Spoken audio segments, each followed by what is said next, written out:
Alright guys, now we are still here with our RTX 3070 dual OC, you know, from Zotac, twin edge OC, sorry. And basically we did the undervolting guide, so if you haven't checked that one out, it's up here.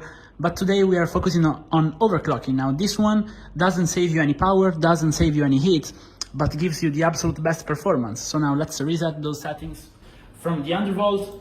And now you want to basically get the power limit to the max, the temp limit to the max, and hit apply. Then set your fan speeds to something static like 70% or 75%, whatever you want, as long as it doesn't get annoying.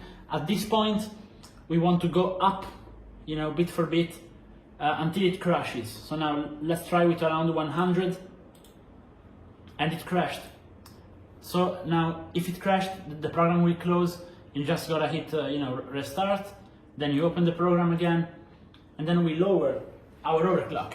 So if 110 megahertz didn't work, we can try with 75. So now let's go ahead and try with 75. You know, just gotta redo you know, the fan and etc. parts. So now let's just set the fan to 75% again. All right, and then now let's go with 75. Let's see if this time it's stable. Then I can't write on this keyboard. All right, and it's going. So now we save it. Now at this point we set 0 on the core clock, and we try the memory. So now on the memory it can do 800 for sure. On every 3070 out there you can do 800 on the memory, and then we can go up by 100 at a time. So now we can go for 900 and it's still going. We can go for 1000 and we are still going. Let's try 1200, still going. 1300, still going. This card is very good memory.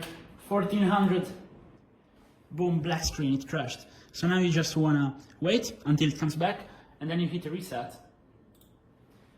Okay, now we know that the max stable frequency is 1300 for the memory and 75 for the core clock. So now we can either test and see if this is it, or do what I'm gonna do right now, alright?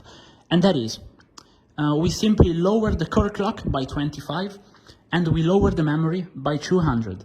And that's gonna be stable 100%. So in this case, we set 50 on the core clock, and then we set, instead of 1300, 1100 on the memory, and that's gonna be stable. So now let's just go and do it.